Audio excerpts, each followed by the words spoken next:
ಆಗ S P ಅವರು ಕೂಡ ವಿರೋಧ ಮಾಡಿದರು. ಈ ರಾತ್ರಿ ಹುಡ್ಕೋದು ಬೇಡ, ಅವರಿಗೆ ಏನು ಎಕ್ಸ್ಪೀರಿಯೆನ್ಸ್ ಇದೆ ಅಥವಾ ಅವ್ರಿಗೆ ಏನು ಅನುಭವ ಇರ್ತದೆ, ಅವ್ರ ಮೇಲೆ ನಮಗೇನು ಯಾರು ಗ್ಯಾರಂಟಿ ಕೊಡ್ತಾರೆ ಹಾಗೆ ಅಂತೇಳಿ ನನ್ನ ಹತ್ರ ಮಾತಾಡಿದರು. ಈ ಒಂದು ಕಾರ್ಯಾಚರಣೆ ರಾತ್ರಿ 8 ಗಂಟೆಗೆ ಇಳಿದು 8:45 ಹೊತ್ತಿಗೆ 9 ಗಂಟೆ ಹೊತ್ತಿಗೆ ಆ ಮೂಲೆಯ ಭಾಗದಲ್ಲಿ ಹುಡುಕಿ ಸುಮಾರು 80 ಅಡಿಯ ಆಳದಲ್ಲಿ 80 ಅಡಿ ಆಳದಲ್ಲಿ ರಾತ್ರಿ ಈ ಒಂದು ಶವವನ್ನು ಅವರು ತೆಗೆದಿರುವಂಥದ್ದು ನಿಜವಾಗಿ ಅವ್ರನ್ನ ಶ್ಲಾಘನೀಯ. ಬಟ್ ಮಲ್ಪೆ ಅವರು ಅದನ್ನು ಕೇವಲ 3/4 ಗಂಟೆಯಲ್ಲಿ ಅವರ ಕಾರ್ಯಾಚರಣೆಯನ್ನು ಮುಗಿಸಿ ಆ ಒಂದು ಆಪರೇಷನ್ ಸಕ್ಸಸ್ ಅಂತೇಳಿ ಅನೌನ್ಸ್ ಮಾಡಿದರು.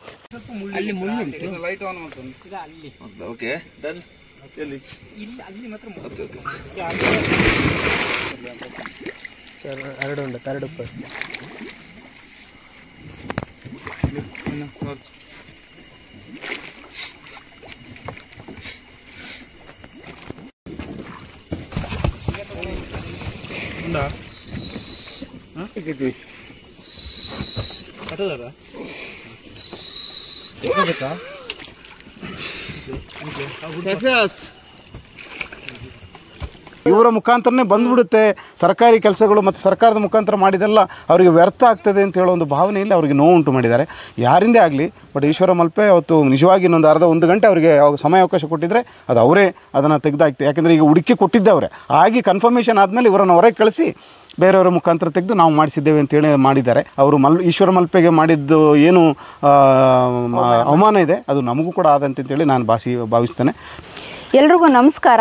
ಕಥಾಹಂದರ ಯೂಟ್ಯೂಬ್ ಚಾನಲ್ಗೆ ನಿಮ್ಮೆಲ್ಲರಿಗೂ ಆತ್ಮೀಯವಾದ ಸ್ವಾಗತ. ಹಿರೂರು ಭೂ ಕುಸಿತ ಇಡೀ ರಾಜ್ಯವನ್ನು ಬೆಚ್ಚಿ ಬೀಳಿಸಿತು. 12 ಜನರು ನಂಗೆ ಗುಡ್ಡ ಕೊಚ್ಕೊಂಡು ಹೋಗುತ್ತೆ. ಅದರಲ್ಲಿ 9 ಜನರ ಶವ ಸಿಕ್ಕಿದ್ರೆ ಇನ್ನು 3 ಜನರ ಶವ ಸಿಗೋದಿಲ್ಲ.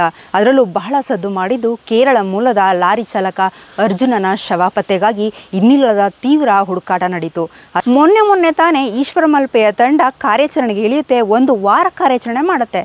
ಆದರೆ ಇನ್ನೇನು ಅರ್ಜುನನ ಶವ ಸಿಕ್ಕೇ ಬಿಡ್ತು ಅನ್ನೋಷ್ಟರಲ್ಲಿ ಅಲ್ಲಿಂದ ಈಶ್ವರ ಮಲ್ಪೆಯನ್ನು ಅವಮಾನಿಸಿ ಕಳಿಸಲಾಗುತ್ತೆ. ಆ ಅಧಿಕಾರಿಗಳ ಮಾತಿಗೆ ನೊಂದಂಥ ಈಶ್ವರ ಮಲ್ಪೆ ಅಲ್ಲಿಂದ ಕಣ್ಣೀರು ಹಾಕ್ಕೊಂಡು ವಾಪಸ್ಸು ಹೊರಟೋಗ್ತಾರೆ. ಇಷ್ಟೆಲ್ಲವನ್ನು ಯಾಕೆ ಹೇಳ್ತಾ ಇದ್ದೀನಿ ಅಂದರೆ, ನಮ್ಮ ಮಡಿಕೇರಿಗೆ ಮೊಟ್ಟ ಮೊದಲ ಬಾರಿಗೆ ಈಶ್ವರ ಮಲ್ಪೆ ಬಂದು 1 ಗಂಟೆಯಲ್ಲಿ ಶವನ ಹೊರಗಡೆ ತೆಗಿತಾರೆ. ಮಡಿಕೇರಿಯ ನಿವೃತ್ತ ಯೋಧ ಸಂದೇಶ್ ಅವರು ಕೆರೆಗೆ ಹಾರಿ ತನ್ನ ಪ್ರಾಣನ ಕಳ್ಕೊಂಡಿರ್ತಾರೆ. ಸತತ 3 ದಿನಗಳ ಕಾಲ ಅವರ ಶವದ ಶೋಧನೆ ನಡೆಯುತ್ತೆ. ಆದರೆ ಯಾರ ಕೈಲೂ ತೆಗಿಯೋಕ್ಕೆ ಸಾಧ್ಯ ಆಗೋದಿಲ್ಲ. ನಾನು ಇಲ್ಲಿ ನಿಂತಿನ ಈ ಜಾಗದಿಂದ ಇಲ್ಲಿ ಹೋದರೆ ನೀವು ನೋಡ್ತಾ ಇದ್ದೀರ ಅನಿಸುತ್ತೆ. ಅಲ್ಲಿಂದನೇ ಈಶ್ವರ ಮಲ್ಪೆ ಅವರು ಇಳಿತಾರೆ. ಅದು ರಾತ್ರಿ 8 ಗಂಟೆ ಆಗಿರುತ್ತೆ. ಆ ಕತ್ತಲ ರಾತ್ರಿಯಲ್ಲಿ ಅವರೊಬ್ಬರೇ ಇಳಿದು ಇಡೀ ಕೆರೆಯನ್ನು ತಡ್ಕಾಡಿ ಹುಡುಕಾಡಿ ಕೇವಲ 3/4 ಗಂಟೆ 1 ಅವರವಿಲ್ಲ 3/4 ಗಂಟೆಯಲ್ಲಿ ಆ ಸಂದೇಶನ ಯೋಧನ ಶವವನ್ನು ತೆಗಿತಾರೆ. ಬಗ್ಗೆ ಮಾತಾಡೋಕ್ಕೆ ಇವತ್ತು ಆ ನಗರಸಭೆಯ ಸದಸ್ಯರು ಮತ್ತು ಸಂದೇಶ್ ಅವರ ರಿಲೇಷನ್ನು ಅವರು ನಮ್ಮ ಜೊತೆ ಇದ್ದಾರೆ. ಸರ್ ನಮಸ್ತೆ. ಸರ್ ನಮಸ್ತೆ. ಸರ್ ಸಂದೇಶ್ ಅವರು ನಿಮ್ಮ ರಿಲೇಷನ್ನು. ಹೌದು. ಇದೇ ಕೆರೆಲ ಸರ್ ಅವ್ರು ಬಿದ್ದಿದ್ದು. ಹೌದು. ಏನಾಗಿತ್ತು ಸರ್? ಯಾವ ಥರ ಹುಡುಕಾಟ ಮಾಡಿದ್ರಿ? 3 ದಿನ ಎಲ್ಲ ತಂಡಗಳಿಂದ ಇಲ್ಲಿ ಯಾವ್ಯಾವ ತಂಡಗಳ ಕೈಯಿಂದ ಕರೆಸಿ ಮಾಡಲಿಕ್ಕಾಗ್ತದೆ ಎಲ್ಲವನ್ನು ಹುಡುಕಾಟ ನಡೆಸಿದರು. ನಮಗೆ ಅಲ್ಲಿ ಒಂದು ಚಪ್ಪಲ್ ಅವರ ಹಾಕ್ಕೊಂಡಿದ್ದ ಚಪ್ಪಲಿನ ಕುರುಹು ಸಿಗುತ್ತೆ. ಮತ್ತು ಎಲ್ಲಿ ಸರ್? ಇಲ್ಲೇ. ಹಾಗಾಗಿ ಇದ್ರ ಕಾಣಿಸ್ತಿದೆಯಲ್ಲ. ಹೌದು. ಆ ಭಾಗದಲ್ಲಿ ಅವನ ಚಪ್ಪಲ್ ಬಿಟ್ಟಿರೋದು ನಮಗೆ ಕಾಣಿಸುತ್ತೆ. ಅದಾದ ನಂತರ ನಮಗೆ ಒಂದು ಸಂಶಯ ಬೀಳುತ್ತೆ, ಇದೇ ಕೆರೆಯಲ್ಲಿ ಬಿದ್ದಿರಬೇಕು ಅಂತ. ಯಾಕೆಂದರೆ ಮೊಬೈಲ್ ನೆಟ್ವರ್ಕನ್ನು ಕೂಡ ನಾವು ತೆಗೆಸಿ ನೋಡುವಾಗ ಇದೇ ಜಾಗದಲ್ಲಿ ಕೊನೆಯಾಗಿ ರಿಂಗ್ ಆಗ್ತಿರೋದು ಮತ್ತು ಇಲ್ಲೇ ಲೊಕೇಶನ್ ತೋರಿಸ್ತಾ ಇತ್ತು. ಹಾಗಾಗಿ ನಾವು ಕಂಪ್ಲೇಂಟ್ ಮಾಡಿದ ಮೇಲೆಗೆ ಪೊಲೀಸರ ವಿಭಾಗದಿಂದ ಅವರ ತಂಡ ಒಂದು ಸಲ ಬಂತು. ಅದಾದ ನಂತರ ನೀರು ಮುಳುಗು ತಜ್ಞರು ಬಂದರು. ಅದಾದಮೇಲೆ ನಮ್ಮ ಮುತ್ತಪ್ಪ ಅಂತ ಹೇಳುವರು ಡಿಸ್ಟ್ರಿಕ್ಟ್ ಜೈಲಲ್ಲಿದ್ದಾರೆ. ಅವರು ಕೂಡ ಒಂದು ಮುಳುಗಿನ ತಜ್ಞರು, ಸುಮಾರು ಬಾಡಿಯನ್ನು ತೆಗೆದು ಅನುಭವ ಇರೋರು. ಸೊ ಅವರು 1 ದಿನ ಫುಲ್ ಹುಡುಕಾಡಿದರು. ಫೈರ್ ಸರ್ವಿಸ್ ಅವರು ಬಂದು 1 ದಿನ ಪೂರ್ತಿ ಹುಡುಕಾಡಿದರು. ಸೊ 3ನೇ ದಿನವೂ ಸಿಗದಿದ್ದಾಗ ನಮಗೆ ಒಂದು ಯೂಟ್ಯೂಬ್ನಲ್ಲಿ ಒಂದು ನೋಡ್ತಾ ಇದ್ದಂತಹ ಮೋಹನ್ KK ಅಂತ ಹೇಳೋರು ನನ್ನ ಆತ್ಮೀಯರು, ನನ್ನ ಫ್ರೆಂಡ್. ಹಾಗೆ ಅವರು ನನಗೆ ಹೇಳಿದರು, ನೀವು ಅಣ್ಣ ಇದನ್ನು ಯಾವುದನ್ನು ಹುಡುಕಬೇಡಿ, ದಯವಿಟ್ಟು ನೀವು ಈಶ್ವರ್ ಮಲ್ಪೆ ಅವರಿಗೆ ಒಂದು ಕಾಲ್ ಮಾಡಿ, ಅವರು ಫ್ರೀ ಇದ್ದರೆ ಬರ್ತಾರೆ, ದಯವಿಟ್ಟು ಅವರ ಮುಖಾಂತರ ಇದು ಆಗ್ತದೆ ಅಂತೇಳಿ. ಸೊ ನಾನೊಂದು ಮಧ್ಯಾಹ್ನ 2 ಗಂಟೆ ಆಗೋತ್ತಿಗೆ ಫೋನ್ ಮಾಡಿದೆ. ಈಶ್ವರ್ ಮಲ್ಪೆ ಅವರು ಬೆಂಗಳೂರಿನಲ್ಲಿದ್ದರು, ಅವರ ತಂಡ ಮಲ್ಪೆಯಲ್ಲಿದ್ದರು. ಸೊ ಒಂದು ಆ್ಯಂಬುಲೆನ್ಸಲ್ಲಿ ಅವರ ತಂಡ ಮತ್ತು ಇಕ್ವಿಪ್ಮೆಂಟ್ ಏನು ಆಕ್ಸಿಜನ್ ಕಿಟ್ ಆಗಿ ಅವರು ಬಂದರು. ಈಶ್ವರ್ ಮಲ್ಪೆ ಅವರು ಬೆಂಗಳೂರಿನ ಬಂದರು. ಸಂಜೆ 7-8 ಗಂಟೆ ಆಯಿತು. ಆಗ ಎಸ್ ಪಿ ಅವರು ಕೂಡ ವಿರೋಧ ಮಾಡಿದರು. ಈ ರಾತ್ರಿ ಹುಡ್ಕೋದು ಬೇಡ, ಅವರಿಗೆ ಏನು ಎಕ್ಸ್ಪೀರಿಯೆನ್ಸ್ ಇದೆ ಅಥವಾ ಅವ್ರಿಗೆ ಏನು ಅನುಭವ ಇರ್ತದೆ, ಅವ್ರ ಮೇಲೆ ನಮಗೇನು ಯಾರು ಗ್ಯಾರಂಟಿ ಕೊಡ್ತಾರೆ ಹಾಗೆ ಅಂತೇಳಿ ನನ್ನ ಹತ್ರ ಮಾತಾಡಿದರು. ನಡೆದ ಇದರ ಬಗ್ಗೆ ಅವರಿಗೆ ತಜ್ಞರಿದ್ದಾರೆ. ಸಾಕಷ್ಟು ಬಾಡಿಯನ್ನು ತೆಗೆದಿರೋ ಅನುಭವ ನಾವು ಯೂಟ್ಯೂಬಲ್ಲಿ ನೋಡಿದ್ದೇವೆ. ಸಾಕಷ್ಟು ನಿದರ್ಶನಗಳು ನಮ್ಮ ಹತ್ರ ಇದೆ. ಹಾಗಾಗಿ ಅವ್ರ ಮುಖಾಂತರ ನಾನು ರಾತ್ರಿ ಲೈಟಿಂಗ್ ಎಲ್ಲ ವ್ಯವಸ್ಥೆ ನಾನೇ ಮಾಡಿಸಿದ್ದೆ.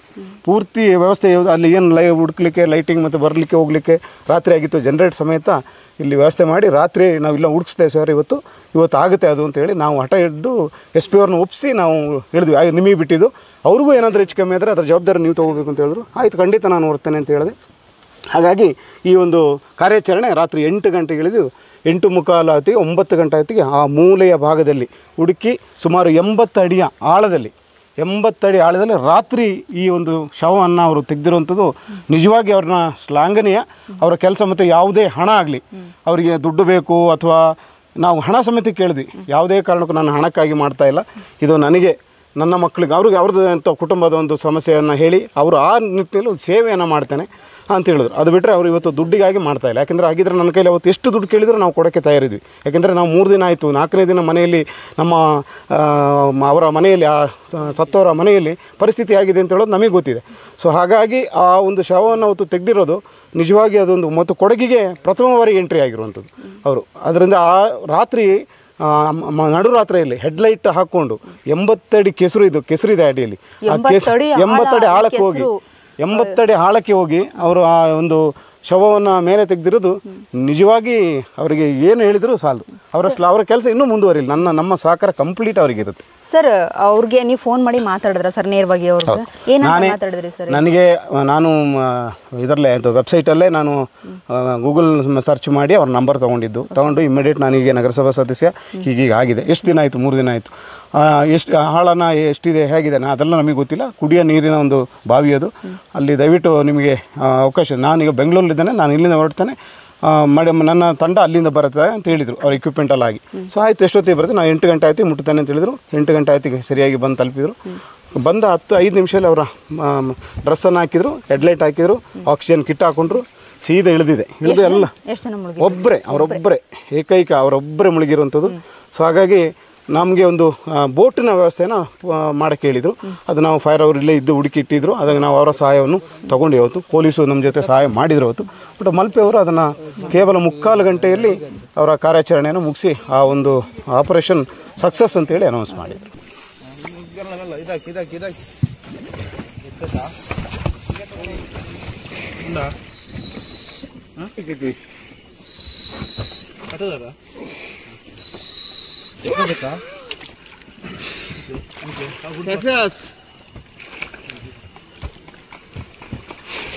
ಕಟ್ಟಿದಾರ ಎತ್ಕೋಬೇಕಾ? ಇಲ್ಲ ಇಲ್ಲ, ನಿಲ್ಲಿ, ಫಸ್ಟ್ ಬಾಡಿ ಮೇಲೆ ಬರಲಿ, ಒಂಚೂರು ನಿಲ್ಲಿ, ಗಡಿಬಿಡಿ ಮಾಡಿ, ಇದೆಲ್ಲ ಮೇಲೆ ಬರಲಿ.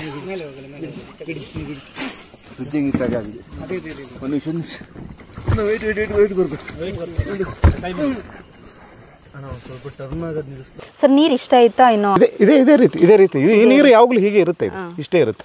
ಎಷ್ಟು ವರ್ಷ ಆಯ್ತು ಸರ್ ಇದು ಘಟನೆ ಆಗಿ? ಘಟನೆ ಆಗಿ ಒಂದು 8 ತಿಂಗಳಾಗಿರ್ಬೋದು. 8 ತಿಂಗಳಾಗಿರ್ಬೋದು. ನಿಜವಾಗ್ಲೂ ಈಶ್ವರ್ ಮಲ್ಪೆ ಅವರು ಈಗ ಸರ್ ಹೇಳಿದ್ರು, ನಾವು ಎಷ್ಟೇ ದುಡ್ಡು ಕೇಳಿದ್ರು ಅವತ್ತು ಟೈಮಲ್ಲಿ ಕೊಡೋಕ್ಕೆ ರೆಡಿ ಇದ್ವು. ಯಾಕೆಂದರೆ 4 ದಿನ ಆಗಿತ್ತು ಶವ ಬಿದ್ದು, ಹೊರಗಡೆ ತೆಗಿಯೋಕ್ಕಾಗೋದೇ ಇಲ್ಲ, ಮನೇಲಿ ಊಟ ಮಾಡಿರಲ್ಲ, ನಿದ್ದೆ ಮಾಡಿರಲ್ಲ, ಅಟ್ಲೀಸ್ಟ್ ಮುಖನಾದರೂ ನೋಡೋಣ ಅನ್ನೋ ಒಂದು ಭಾವನೆಯಲ್ಲಿ ಮನೆ ಜನ ಕಾಯ್ತಾ ಇರ್ತಾರೆ. ಅಂಥ ಸಂದರ್ಭದಲ್ಲಿ ಯಾವುದೇ ಅಪೇಕ್ಷೆ ಇಲ್ಲದೆ ಇಷ್ಟು ಒಂದು ಕೆಸರು ತುಂಬಿರೋ ಅಂಥ 80 ಅಡಿ ಆಳದಲ್ಲಿರುವಂಥ ಈ ಒಂದು ನೋಡಿ ಇದು ಕೆರೆ, ಈ ಕೆರೆಗೆ ಮುಳುಗಿ ಒಬ್ಬರೇ, ಅದು 8 ಗಂಟೆ ರಾತ್ರಿಯಲ್ಲಿ ಅವರು ಶವನ ತೆಗೆದಿದ್ದಾರೆ ಅಂತಂದರೆ ಅವರ ನಿಸ್ವಾರ್ಥ ಸೇವೆಗೆ ನಾವೆಲ್ಲರೂ ಸೆಲ್ಯೂಟ್ ಮಾಡಬೇಕು. ಗೊತ್ತಿಲ್ಲ ಅರ್ಜುನನ ಶವ ಸಿಗೋವಂಥ ಮೂಮೆಂಟ್ಸಲ್ಲಿ ಏನಾಯಿತು ಅಂತ. ನಿಜವಾಗ್ಲೂ ಅವ್ರ ಕಣ್ಣಲ್ಲಿ ಬಂದಂಥ ನೀರು ಪ್ರತಿಯೊಬ್ಬರು ಅವ್ರನ್ನ ಇಷ್ಟಪಡುವಂಥ ಜನರು ಕೂಡ ಕಣ್ಣೀರು ಹಾಕಿರ್ತಾರೆ. ಅದಕ್ಕೋಸ್ಕರ ಈ ವಿಡಿಯೋನ ಮಾಡೋಕ್ಕೆ ಕಾರಣ ನಮ್ಮದೊಂದು ಅವ್ರಿಗೆ ನಮ್ಮ ಕೊಡಗಿಗೆ ಬಂದು ಅವ್ರ ಶವನ ತೆಗೆದಿದ್ದಾರೆ, ಯಾವುದೇ ಅಪೇಕ್ಷೆ ಮಾಡ್ದೇ. ಅದಕ್ಕೋಸ್ಕರ ಸರ್ ನಿಮ್ಮನ್ನ ಕರೆಸಿ ಇಷ್ಟು ಮಾತಾಡಿಸಿದ್ದು. ಬೇಕಾದರೆ ಸರ್ ಈಗ ನೀವು ಎಷ್ಟೇ ದುಡ್ಡು ಕೇಳಿದ್ರು ಕೊಡಕ್ಕೆ ರೆಡಿ ಇದ್ದು ಅಂತ ಹೇಳಿದ್ರಿ. ಈಗ ನನಗೆ ಗೊತ್ತಿರೋ ಪ್ರಕಾರ ಈಶ್ವರ ಮಲ್ಪೆ ಅವರು ಯಾವುದೇ ಅಪೇಕ್ಷೆನ ಪಡೋದಿಲ್ಲ. ಅವ್ರ ಕಡೆ ಯೂಟ್ಯೂಬರ್ ಅವ್ರನ್ನ ಇಂಟರ್ವ್ಯೂ ಮಾಡಿದ್ದಾರೆ, ಅವ್ರ ಮನೇನ ತೋರಿಸಿದ್ದಾರೆ. ನನಗೆ ಗೊತ್ತಿರೋದಷ್ಟು ಮಾಹಿತಿ ಸರ್. ನಿಮ್ಮ ಹತ್ರ ಅವ್ರು ಯಾವ ಥರ ಮಾತಾಡಿದ್ರು, ಯಾವುದೇ ಮುಚ್ಚಿ ನಾನು ಪ್ರಾರಂಭದಲ್ಲೇ ಅವರಿಗೆ ಫೋನ್ ಮಾಡಿದಾಗ ಸರ್ ಎಷ್ಟಾಗುತ್ತೆ ಯಾಕೆಂದರೆ ಕೇಳು, ನಾವು ತಯಾರಾಗಬೇಕಲ್ಲ, ಏನು ಇದು ಮಾಡ್ತೀರಾ ಅಂತ. ಆಗ ಅವ್ರು ಹೇಳೋದು, ನಾನು ಯಾವುದೇ ದುಡ್ಡಿಗೆ ಅಥವಾ ಇನ್ನೊಂದಕ್ಕೆ ಅಪೇಕ್ಷೆ ಪಟ್ಟು ನಾನು ಈ ಕೆಲಸ ಮಾಡ್ತಾ ಇಲ್ಲ, ನಾನು ಇದೊಂದು ನನ್ನ ಸೇವೆಯಾಗಿ ಮಾಡ್ತಾ ಇದ್ದೇನೆ, ಇದರಿಂದ ನನಗೆ ಎಷ್ಟೋ ಜನರ ಆಶೀರ್ವಾದ ಸಿಕ್ಕಿದೆ, ಆ ಆಶೀರ್ವಾದಕ್ಕೋಸ್ಕರ ನಾನು ಈ ಕೆಲಸ ಮಾಡ್ತಾ ಇದ್ದೇನೆ ಅಂದರೆ ಆಯಿತು ಬನ್ನಿ ಅಂತ ಹೇಳಿದೆ. ಮತ್ತು ನಾನು ಹೋಗುವಾಗ ಅವ್ರನ್ನ ಬರೀ ಕಳಿಸ್ಲಿಕ್ಕೆ ಆಗೋದಿಲ್ಲ, ನಾನೇ ಖುದ್ದು ಪೆಟ್ರೋಲ್ ಬಂಕಿಗೆ ಹೋಗಿ ಅವರ ಅವರ ಗಾಡಿಗಳಿಗೆ ಪೆಟ್ರೋಲ್ ಹಾಕಿ ಕಳಿಸಿದ್ದೇನೆ. ಅದು ಕೂಡ ಬೇಡ ಅಂತ ಹೇಳಿದರು. ನಾನು ಹೇಳಿದೆ ನಮಗೋಸ್ಕರ ಬಂದಿದ್ದೀರಿ, ನೀವು ನಿಮ್ಮ ಕೈಯಿಂದ ಖರ್ಚು ಮಾಡಿ ಪೆಟ್ರೋಲ್ ಹಾಕಿ ಬರೋದು ಬೇಡ, ನಿಮ್ಮ ಸೇವೆಯನ್ನು ನಾವು ತೊಗೊಳ್ತೇವೆ, ಅದರ ನಿಮ್ಮ ಗಾಡಿಗೆ ಖರ್ಚಾದ ಪೆಟ್ರೋಲನ್ನು ನಾವು ಕೊಡ್ತೇವೆ ಅಂತ ಹೇಳಿ ಪೆಟ್ರೋಲನ್ನು ತುಂಬಿಸಿ ಕಳಿಸಿದ್ದೇವೆ. ಬಿಟ್ಟರೆ ನಾವು ಬೇರೆ ಯಾವುದೇ ಅವ್ರಿಗೇನು ಮಾಡಲಿಲ್ಲ. ನಿಜವಾಗಿ ಅವ್ರಿಗೆ ಮೊನ್ನೆ ಅವಮಾನ ಆದಾಗ ನನಗೂ ಕೂಡ ಬೇಜಾರಾಯಿತು. ಯಾಕೆ ನಾನು ಕೂಡ ಓದಿದೆ, ಅಂತ ಅವರಿಗೆ ಯಾರು ಅವಮಾನ ಮಾಡಬಾರ್ದು. ಯಾಕೆಂದರೆ ಅವರಿಗೆ ಒಂದು ಅನುಭವ ಇದೆ. ಆ ಅನುಭವದಲ್ಲಿ ಅವ್ರಿಗೆ ಇವತ್ತು ಕೆಲಸ ಕೇಳಿದಿರುವಂಥದ್ದು. ಯಾಕೆಂದರೆ ಎಂತೆಂಥ ಆ ಬೀಚಿನಲ್ಲಿ ಎಷ್ಟು ರಭಸ ಇದ್ದರೂ ಸಮೇತ ಅದು ಯಾವ ಟೆಕ್ನಿಕಲ್ ಅವರು ಮಾಡ್ತಾರೆ ಅಂತ ಹೇಳೋದು. ಮತ್ತು ಆಕ್ಸಿಜನ್ ಕಿಟ್ ಹಾಕ್ಕೊಂಡು ಎಷ್ಟು ಆಡಿಗೆ ಹೋದ್ರು ಸಮೇತ ಇಲ್ಲಿ, ಯಾಕೆಂದರೆ ತಜ್ಞರೆಲ್ಲ ಬಂದರು ಮುಳುಗಿ ಅವರ ಉಸಿರು ಎಷ್ಟು ಕಟ್ಟಲಿಕ್ಕೆ ಆಗ್ತದೆ ಅಷ್ಟು ಮಾತ್ರ ಮುಳುಗ್ತಾರೆ, ಅಷ್ಟಕ್ಕೆ ಸಿಗೋದಿಲ್ಲ. ಯಾಕೆಂದರೆ ಇದು ಕೆಸರಿರೋ ಜಾಗ. ಹಾಗಾಗಿ ಅವರು ಮಾಡಿದ ಸೇವೆ ಮತ್ತು ಅವರ ಕೆಲಸ ಇನ್ನು ಮುಂದಕ್ಕೂ ಮುಂದುವರಿಲಿ. ನಿಜವಾಗಿ ಇದಕ್ಕೆ ಯಾರು ಅವರು ಅಡ್ಡ ಬರಬಾರ್ದು. ಯಾಕೆಂದರೆ ಅವರ ಸೇವೆ ನಿಸ್ವಾರ್ಥ ಸೇವೆ. ದುಡ್ಡಿಗಾಗಿ ಮಾಡೋದಾಗಿದ್ದರೆ ಅವ್ರು ಇಷ್ಟೊತ್ತಿಗೆ ಎಷ್ಟೋ ದುಡ್ಡು ಮಾಡಿ ಆಗ್ತಿತ್ತು. ಆದರೆ ಅವ್ರಿಗೆ ಯಾವ ಅವಶ್ಯಕತೆ ಅವರು ಮಾಡ್ತಾ ಇಲ್ಲ. ಅವರಿಗೆ ಒಂದು ಸೇವೆ ಅಂತೇಳಿ ಮಾಡ್ತಾಯಿದ್ದಾರೆ. ಅವರಿಗೆ ದೇವರು ಒಳ್ಳೇದು ಮಾಡಲಿ ಅಂತ ನನ್ನ ಆಶೆ. ಈಶ್ವರ್ ಮಲ್ಪೆ ಅವರ ಇದೊಂದು ಸಮಾಜ ಸೇವೆ, ನಿಸ್ವಾರ್ಥ ಸೇವೆ ಎಲ್ಲರೂ ಕೂಡ ಶ್ಲಾಘನೆ ಪಡುವಂಥದ್ದು. ಸರ್, ಈಗ ಇದು ಶಿರೂರು ಭೂ ಕುಸಿತ ಇದೆಯಲ್ಲ, ಅಲ್ಲಿ ಅವ್ರನ್ನ ಅವಮಾನಿಸಿ ನೀನೇನು ಹೀರೋ ಅಲ್ಲ, ನಡಿ ಬಟ್ಟೆ ಹಾಕೋ ನಡಿ ನೀನು ಮನೆ ಹೋಗುವಂತಲ್ಲ ಅಧಿಕಾರಿಗಳು ಅವಮಾನಿಸ್ತಾರೆ. ಇದೆಲ್ಲ ನೀವು ಮೀಡಿಯಾಗಳಲ್ಲೆಲ್ಲ ನೋಡಿರ್ತೀರ ಸರ್. ನಿಮ್ಗೆ ಏನು ಅನ್ನಿಸ್ತು ಸರ್? ನೀವು ಇಲ್ಲ, ಈಗ ಯಾಕೆಂದರೆ ನಮಗೆ ಸ್ವತಃ ಅನುಭವ ಇದ್ದಾಗ ಇನ್ನೊಬ್ಬರ ಬಗ್ಗೆ ಗೊತ್ತಿರುವಾಗ ಅವ್ರು ಆ ಥರ ಹೇಳಿರೋದು ನಮಗೂ ಕೂಡ ನೋವಾಗಿದೆ. ಈಶ್ವರ ಮಲ್ಪೆ ಏನು ಕಣ್ಣಲ್ಲಿ ನೀರು ಹಾಕಿ ಹೋದರು ಅಂತ ಹೇಳಿದ್ರಿ, ಅದನ್ನು ನಾವು ಕೂಡ ನೋಡಿದ್ದೇವೆ. ಬಟ್ ಅವ್ರಿಗೆ ಎಷ್ಟು ನೋವಾಯಿತು ಅದೇ ನೋವು ನಮಗೂ ಕೂಡ ಆಯಿತು. ಯಾಕೆಂದರೆ ಒಂದು ಕೆಲಸವನ್ನು ಇಲ್ಲಿ ಮಾಡಿ ಅವರು ತೋರಿಸಿದ್ದಾರೆ. ಅದು ವಿಶೇಷವಾಗಿ ಹೇಳಿದ್ರು, ಕೊಡಗಿಗೆ ನಾನು ಪ್ರಥಮ ಬಾರಿಗೆ ಬರ್ತಾ ಇದ್ದೇನೆ, ಪ್ಲಸ್ ನನ್ನ ಇವತ್ತುವರೆಗೆ ಯಾರೂ ಸಂಪರ್ಕ ಮಾಡಿಲ್ಲ ಕೊಡಗಿನಿಂದ, ನೀವು ಮಾಡಿದ್ದೀರಿ, ನಾನು ಬಂದೇ ಬರ್ತೇನೆ, ಮತ್ತು ನಾನು ಯಾವುದೇ ದುಡ್ಡು ಹಣಕಾಸಿಗೆ ಸೊ ಇಂತಹ ವ್ಯಕ್ತಿಗಳು ಮತ್ತು ಆ ಅನುಭವದ ಮೇಲೆ ರಾತ್ರಿ ತೆಗಿಬೇಕಾದ್ರೆ 80 ಅಡಿ ಅದು ಗೆಸರು. ಸೊ ಅಂಥವರಿಗೆ ಅನುಭವ ಇದೆ ಮತ್ತು ಅವ್ರ ಹತ್ರ ಎಲ್ಲ ಎಕ್ವಿಪ್ಮೆಂಟ್ ಇದೆ ಮತ್ತು ಅಲ್ಲಿ ಸ್ವಿಮ್ಮಿಂಗ್ನಲ್ಲಿ ಅವರು ಪರಿಣಿತಿಯನ್ನು ಹೊಂದಿದ್ದಾರೆ.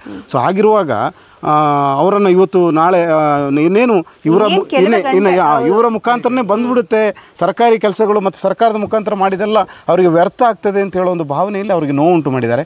ಯಾರಿಂದೇ ಆಗಲಿ. ಬಟ್ ಈಶ್ವರ ಮಲ್ಪೆ ಅವತ್ತು ನಿಜವಾಗಿ ಇನ್ನೊಂದು ಒಂದು ಗಂಟೆ ಅವರಿಗೆ ಸಮಯಾವಕಾಶ ಕೊಟ್ಟಿದ್ದರೆ ಅದು ಅವರೇ ಅದನ್ನು ತೆಗೆದಾಕ್ತೆ. ಯಾಕೆಂದರೆ ಈಗ ಹುಡುಕಿ ಕೊಟ್ಟಿದ್ದೆ ಅವರೇ, ಆಗಿ ಕನ್ಫರ್ಮೇಷನ್ ಆದಮೇಲೆ ಇವರನ್ನು ಹೊರಗೆ ಕಳಿಸಿ ಬೇರೆಯವರ ಮುಖಾಂತರ ತೆಗೆದು ನಾವು ಮಾಡಿಸಿದ್ದೇವೆ ಅಂತೇಳಿ ಮಾಡಿದ್ದಾರೆ. ನಿಜವಾಗಿ ಶೋಚನೀಯ ಒಂದು ವಿಷಯ. ಅದು ನಮಗೆ ತುಂಬ ಅವಮಾನ ಕೂಡ ನಮಗೂ ಕೂಡ ಆಗಿದೆ. ಅವರು ಈಶ್ವರ ಮಲ್ಪೆಗೆ ಮಾಡಿದ್ದು ಏನು ಅವಮಾನ ಇದೆ ಅದು ನಮಗೂ ಕೂಡ ಆದಂತೇಳಿ ನಾನು ಭಾವಿಸ್ತೇನೆ. ನಿಜವಾಗಿ ಈ ಥರ ಇನ್ನೂ ಯಾರೂ ಮಾಡಬಾರ್ದು ಅಂತೇಳಿ ನನ್ನ ಒಂದು ಕೋರಿಕೆ ಇದೆ.